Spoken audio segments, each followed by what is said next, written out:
स्वामी जी, हम आज आपसे जानना चाहेंगे कि वास्तव में मनुष्य किसको कहते हैं।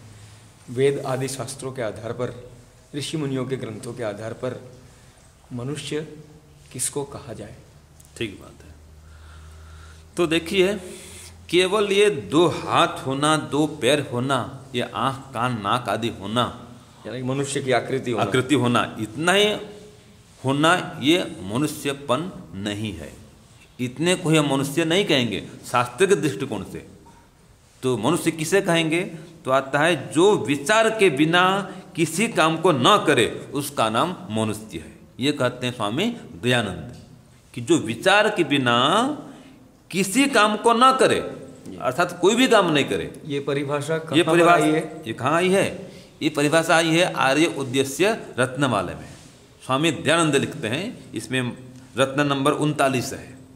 तो इसका सार क्या निकला कि जो सोच विचार करके काम करे, समझ बुझ करके काम करे, भविष्य को देख के काम करे, माने दूरदर्शी हो और परिणाम को, फल को समझ करके जो काम करे वो व्यक्ति मनुष्य कहलाता है।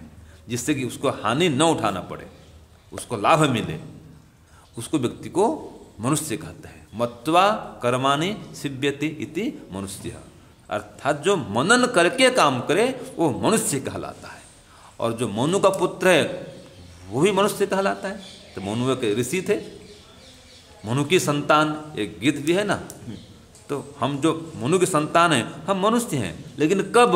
जब मनन करके कार्य करेंगे तब, और कुछ भी कर देंगे तो मनुष्य की कोटि में नहीं आएंगे। तो इसमें एक श्लोक भी आता है, मैं आपको बताता हूँ। येषां न विद्या न तपो न दानं ज्ञानं न शीलं न गुणो न धर्मः ते मर्त्यलोके भुवि भारभूता मनुष्यरूपेण मृगाश्चरन्ति मनुष्यरूपेण मृगाश्चरन्ति। तो ऐसे लोग दिखने में मनुष्य हैं लेकिन वास्तव में मृग हैं। कैसे लोग? इस श्लोक में कहा, ये साम न विद्या न तपो न दानम, जिसके पास में विद्या नहीं है, तप नहीं है, दान पुण्य नहीं करता है, ज्ञान नहीं है, उसका शील आचरण चरित्र अच्छा नहीं है, न कोई धर्म करता है, न अच्छे से गुण है, तो ये क्या है? मनुष्य रूप में मृग है। और मर्त्य लोक में भारभूत है, वो उसको भार रूप कहा है। तो वो तो मृग के तुल्य है, बिना सिंह और बिना पूंछ का वो मृग है। ऐसा वो पशु तुल्य है वो। तो इसलिए केवल ये हाथ पैर जो अंग देखते हैं, आकृति मनुष्य की, इसको पा लेना ही मनुष्य होना नहीं है। इसके अनुरूप आचरण करना, सोच समझ के धर्म पूर्वक व्यवहार करना, ये मनुष्य का लक्षण है। इसको मनुष्य कहते हैं। अब आप इसमें अपना कोई मत हो तो दे सकते हैं। मेरी बात कैसे लगी आपको? ठीक लगी नहीं लगी आप बताइए। स्वामी जी, आपकी बात ठीक है।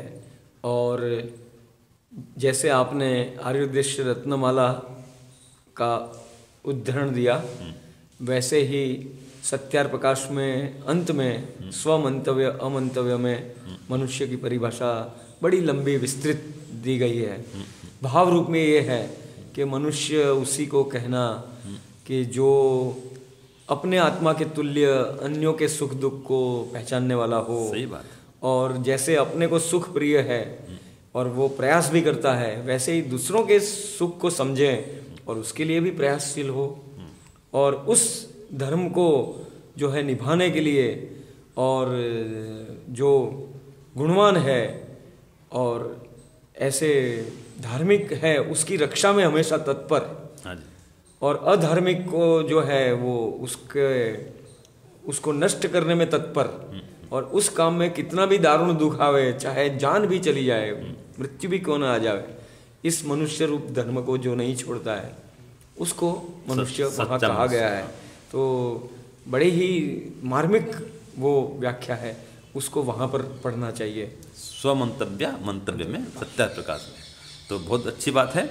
तो मनुष्य वही है जो सोच समझ के धर्म पूर्वक आचरण करे, वो मनुष्य कहलाता है। अन्यथा पशु कोटि में आ जाता है। बहुत धन्यवाद आपका। ओम।